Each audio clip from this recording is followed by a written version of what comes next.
Crónicas del señorío de los Luna Cornago.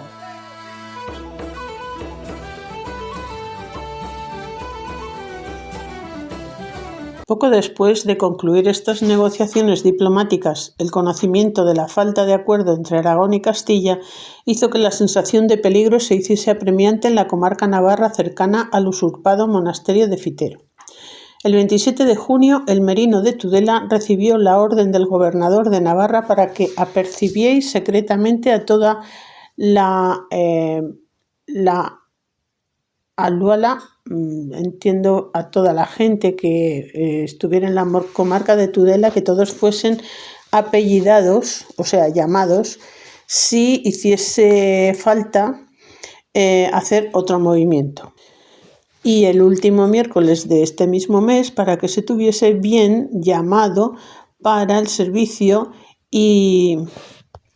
la señoría por defendimiento o por defensa de la tierra, tanto que así le mandaba de su parte a todos los de el aula, la zona, que se tuvieran apellidados por defendimiento para defensa de la comarca. Hecho lo cual, el merino informó de los resultados de sus actuaciones al gobernador y éste, tras ponerse al corriente de la situación, completó el proceso de alertar y poner en guardia a toda la merindad, respondiéndole que luego, vista su carta, mandase de parte del rey nuestro señor y del que tenía su lograr a todos los mesnaderos y pueblos de las villas de toda su merindad, que fuesen luego y bien llamados con armas, y los mesnaderos con caudillos y armas, y según que con caballos y armas, según que a cada uno perteneciese de ser la defensa del reino por todas las veces que fueran requeridos por él y por su mandamiento o llamamiento. El 30 de junio, el merino de Tudela tramitó las órdenes recibidas y también envió 2 mensajeros al gobernador, constatando que la alarma estaba más que justificada. Uno, para avisarle de la parcial reconquista que acababan de llevar a cabo las tropas castellanas locales que habitualmente se encontraban en la frontera con Fitero, detallándole qué gentes de Alfaro eran y con armaduras, y unidas, que eran 2 al castillo, detallándole qué gentes de Alfaro eran venidos con armaduras y con comida, y que habían llegado al castillo de Tuduyén o Tudején. Y otro para informarle de cómo ciertos hombres a pie y 13 hombres a caballo que fueron al castillo de Tudején a meter a Fray Vidal en el dicho castillo, y que habían puesto 4 cargas de armaduras y 12 cargas de harina, y que habían entrado al castillo diciendo «Castilla, Castilla». Tras conocer estas nefastas noticias, el gobernador le contestó el 1 de julio diciéndole que le mandaba que las cosas de la comarca se informase por Rabí Acach Enimir, judío de Tudela, así como el que hubiese entendido que estos hombres a pie y los 13 hombres a caballo fueran al castillo de Tudején a poner al abad en dicho castillo, que pusieron 4 cargas de armaduras y 12 cargas de harina, y que entraron en el castillo diciendo «Castilla, Castilla». Y de esto que se informa, que certifica si se había sido así, que le enviase decir por su carta que fue el merino de la villa de Corella y de Cintruénigo para certificar estas cosas. Por lo tanto, Vidal en ese momento era el abad de Fitero. No confundieron esta respuesta del gobernador con la comunicación previa del merino, sino que juntando ambas llegaron a resolver la incógnita que se quedó pendiente de si era este abad Vidal o era otro. Parece ser que en 1334 los guipuzcoanos habían intentado sin éxito la conquista de ambos castillos. donde se pudo comprobar que los alfareños no mantenían la posición fronteriza que habían recuperado, que habían dejado el castillo de Tudején a cargo del nuevo abad del monasterio de Fitero, sin dejar ninguna guarnición militar que permitiese su control para Castilla. Seguramente porque todavía no contaban con efectivos suficientes para defender y controlar estas estratégicas posiciones ante potenciales ofensivas navarras, y también porque esperaban noticias acerca de las decisiones que todavía tenía que tomar Alfonso XI. La rápida operación de castigo castellana no cesó con la recuperación temporal del castillo de Tudején, sino que se extendió y repercutió a otros nudos clave de la disputada red de castillos fronterizos, demostrando la coordinación existente entre todos estos puestos estratégicos y no solo entre cada uno de ellos y sus vecinos inmediatos. Los guipuzcoanos, como hemos dicho antes, comandados por Lope García de Lazcano, reaccionaron penetrando por la sierra de Aralar y tomaron el castillo navarro de Ausa, en Zaldivia, en Guipúzcoa. También intentaron hacerse con el castillo navarro de Ataún. Parece ser que anteriormente los guipuzcoanos intentaron la toma de este castillo, pero no lo consiguieron en 2 veces. Y en esta ocasión lo asediaron desde poco antes del 6 de julio, aunque no lo lograron debido en parte a la rápida movilización y la contraofensiva decretada por el gobernador de Navarra. Fue el primero, la orden del merino montañés Gil García de Aniz, de apellidar toda la merindad, y después de la adopción de semejante decisión respecto a las merindades de Estella y Sangüesa, a cuyos habitantes conminó a correr el castillo de Ataún.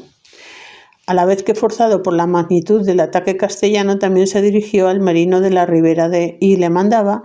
que, vista su carta,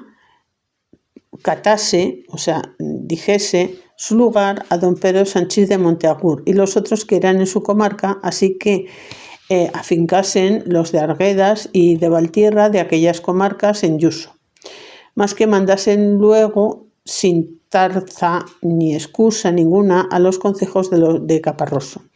En Suso, que era su merindad, los que de buena manera pueden, y que todas las cosas dejadas de noche y día, con lures y armas, vayan a correr el dicho castillo, o sea, que fueran a ayudarles.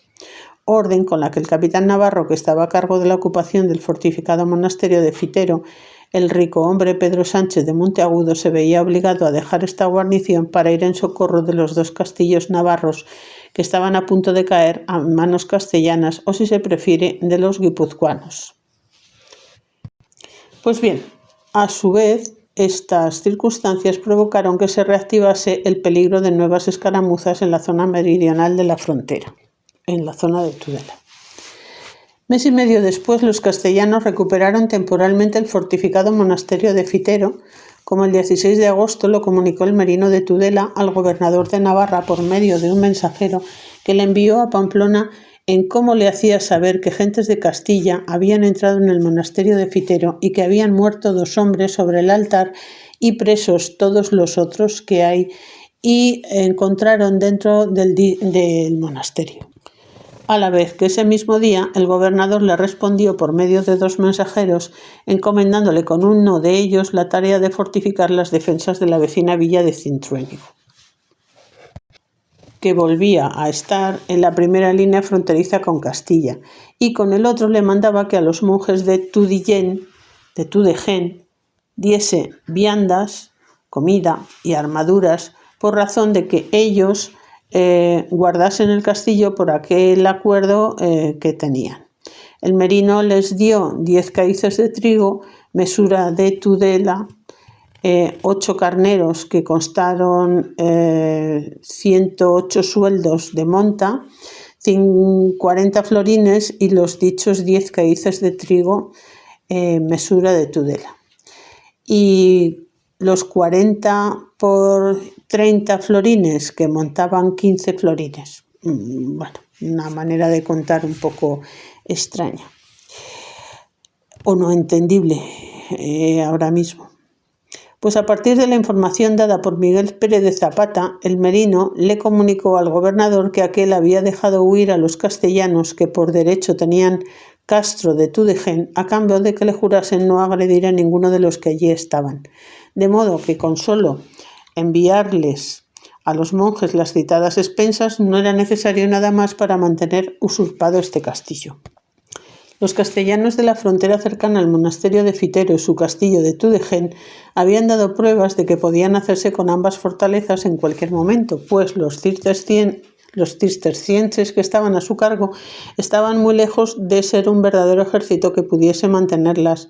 al servicio de uno u otro reino. Sin embargo, como Alfonso XI todavía no había decidido las acciones a realizar ante un ataque que había puesto en entredicho la seguridad de esta importante frontera del Reino de Castilla, las tropas castellanas acantonadas en ella se limitaron a realizar estos pequeños golpes de mano sin intención de ocupar militarmente el monasterio de Fitero o su castillo de Tudegen, lo que explica por qué ambos sucesivamente habían vuelto a ser usurpados por tropas navarras que los pusieron bajo la jurisdicción del reino vecino.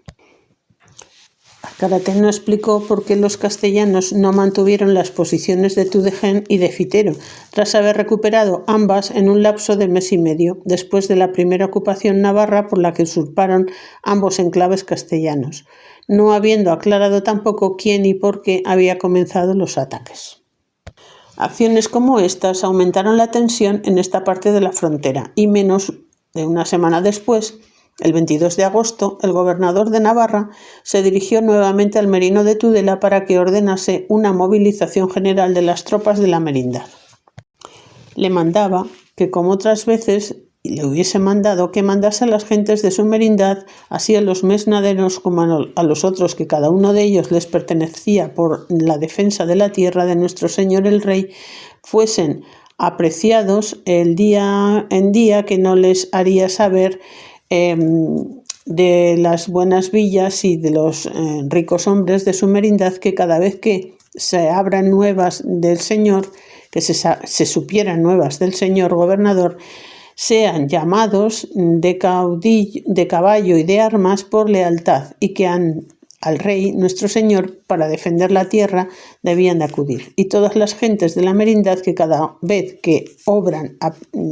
llamadas y que vayan a las prendas de la mayor necesidad, o sea, lo más deprisa posible. Ante los rumores que llegaban cada vez más inquietantes acerca de la actividad castellana al otro lado de la frontera, muestra de ello es que solo 4 días después el gobernador de Navarra le llegó a Pamplona la noticia de que el merino hacía saber que, según decía el rey de Castilla, estaba en Logroño y que venía a hacer pueblo a Tudegen, o sea que venía a conquistarlo, y que a finales de agosto el merino continuase cumpliendo con las instrucciones enviadas por el gobernador de Navarra para que supervisase la reparación de los muros de Corella, así como para plantearse la defensa de Fitero, en cuyo monasterio se encontraba acantonada una guarnición militar navarra a cargo del capitán Pedro Sánchez de Monteagudo. El rico hombre y capitán de Fitero, Pedro Sánchez de Monteagudo, intervino en un pleito que afectaba a las obras de fortificación y defensa de la villa de Corella, de cuyos costes fue liberada doña Emilia Sanchiz, hermana de Johan Martínez de Medrano. El merino de Tudela, tras informar al gobernador de la situación en que se encontraba la ocupación militar del monasterio de Fitero, recibió un mensaje el 2 de septiembre por el que Enrique de Sully le mandaba que luego, vista su carta, fuese ante él y todas las cosas versadas a Pamplona, por cosas muy secretas, que él tenía que hablar con los cuales eran como la abadía de Fitero, financiaba solo y había miedo de que los castellanos tomasen el poder. El monasterio, que tomasen el monasterio, y le mandó que él fuese a dicho lugar y que lo visitase si, pudiera hacer fortaleza para defender el dicho hogar, y que el merino creyese al señor de Barbazán, que él se lo diría.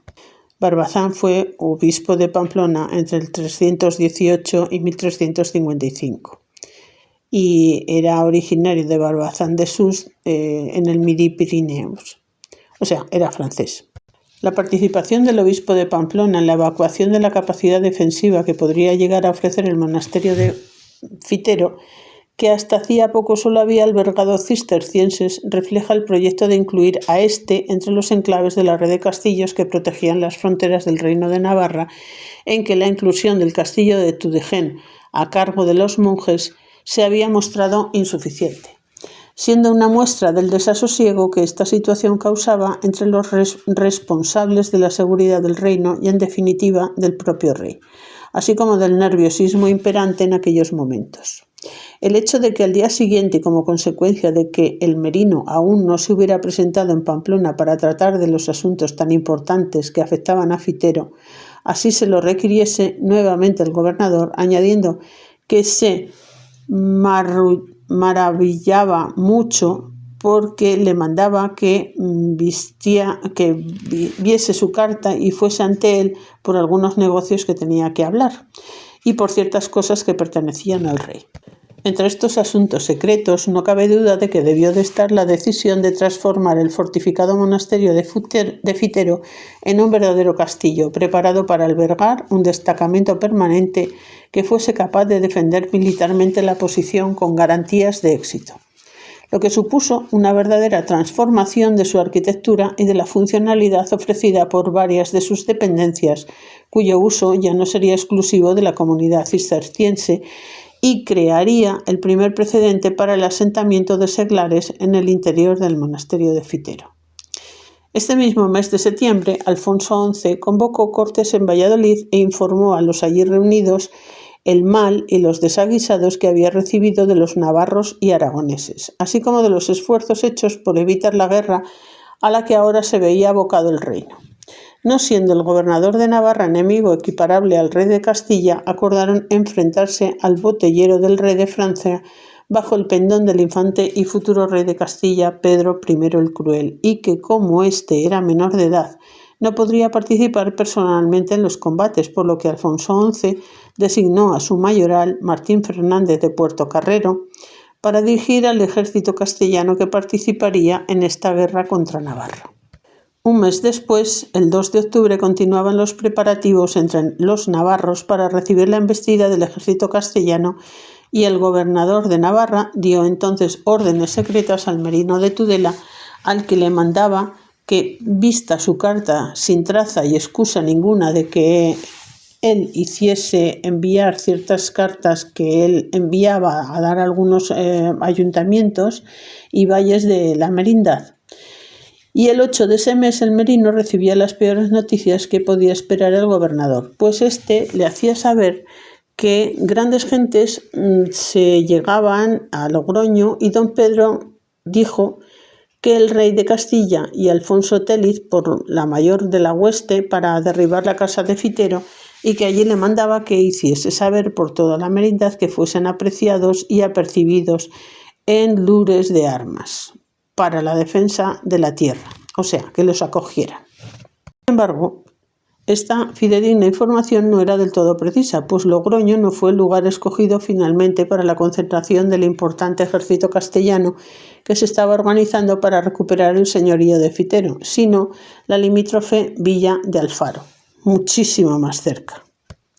Órdenes similares a estas fueron enviadas por el gobernador de Navarra a los 4 merinos navarros y a los oficiales de ultrapuertos, ya que la movilización fue generalizada en todo el reino navarro. Los ricos hombres e infanzones y caballeros y hombres e hijos de algo y escuderos que habían de ir a la guerra en Navarra fueron todos al faro con el pendón de don Pedro, hijo del rey, porque el monasterio de Fitero tienen los navarros los de Castilla y quisieran tomar aquel monasterio. El presagio de un inminente ataque castellano hizo que los navarros temiesen la pérdida del señorío de Fitero y, como castigo por haberlo usurpado, que también pudieran perder otras plazas navarras que ahora podrían verse amenazadas, por lo que se afanaron en reparar y mejorar las defensas de sus villas cercanas, como la que se había hecho con la fronteriza de Corella, que era la más comprometida al hallarse situada entre Fitero y Alfaro. Así, el gobernador dio instrucciones precisas al merino de Tudela y éste, el 10 de octubre, ordenó la realización de las obras de mejora de las defensas de Cintruénigo, reuniéndose a continuación con el gobernador en el propio monasterio de Fitero, donde debieron de inspeccionar juntos la marcha de las obras, ya que el 13 de ese mes le volvía a ordenar que se ocupase de Cintruénigo tal como lo había mandado en Fitero. Continuando con el afianzamiento defensivo en la cercana villa de Cascante el día 20 de octubre. El incremento de la funcionalidad castrense del monasterio de Fitero fue un proyecto serio y complejo, pues se trataba de transformar un monasterio fortificado en una verdadera fortaleza militar estable. En definitiva, en un castillo situado en una frontera de gran valor estratégico, con todo lo que ello suponía. Por eso, el 24 de octubre el gobernador puso en marcha el mecanismo para poder disponer del trabajo personal de los vecinos de las localidades cercanas a Fitero, comunicándole al merino de Tudela que mandaba que como él hubiese mandado a ciertas gentes de las villas y de la dicha merindad a labrar, o sea, a trabajar a Fitero por el servicio y la señoría, y según que habían dado a entender que algunas de las dichas gentes que trabajaban en dicho lugar se fuesen idos y vueltos a sus hogares sin licencia y mandamiento suyo, ni de los capitanes, ni que eran del dicho lugar por el dicho gobernador, y así que tenía por bien que aquellos que se fallarían, esto es, que dicho es de uso, haber hecho y fuesen amienda de la señoría de cuerpos y de bienes por cuanta razón sería. Así como don Pedro Sanchís de Monteagudo, alcalde de Agramón, merino de Sangüesa, y otros capitanes que eran en Fitero, hubiesen enviado decir que por hacer las labores en dicho lugar y ya habían menester con los que allí eran 257 hombres que mandaba al dicho merino que hiciesen ir de las gentes que menos harían necesidad y complemento de la cuantía sobredicha. Además, que le mandaba que fuese por las aldeas de su merindad y sacase las tropas de las villas para enviar a las gentes de Fitero para la posición en el merino, y que fue a complacer los mandamientos que le mandaron. El 28 de octubre, festividad de San Simón y San Judas, el gobernador también mandó al merino de Tudela que insistiese en las labores preventivas y que, como le había ordenado otras veces, fuese personalmente por la frontera de su merindad recorriendo las villas de Varillas, Pedriz, Monteagudo, Cascante y Ablitas, con el objeto de que recogiesen sus ganados y pusiesen a salvo porque los lures enemigos no les pudieran coger, no les pudieran prender. Igualmente, el 6 de noviembre el gobernador le dio al merino instrucciones para que recogiese el pan, el vino y otras viandas de las villas de Cabanillas, Fustiñana, Buñuel, Ribaforada, Fontellas y del resto de lugares que están cerca de Tudela, que son flacos que no se podrían defender en caso de producirse el esperado ataque castellano.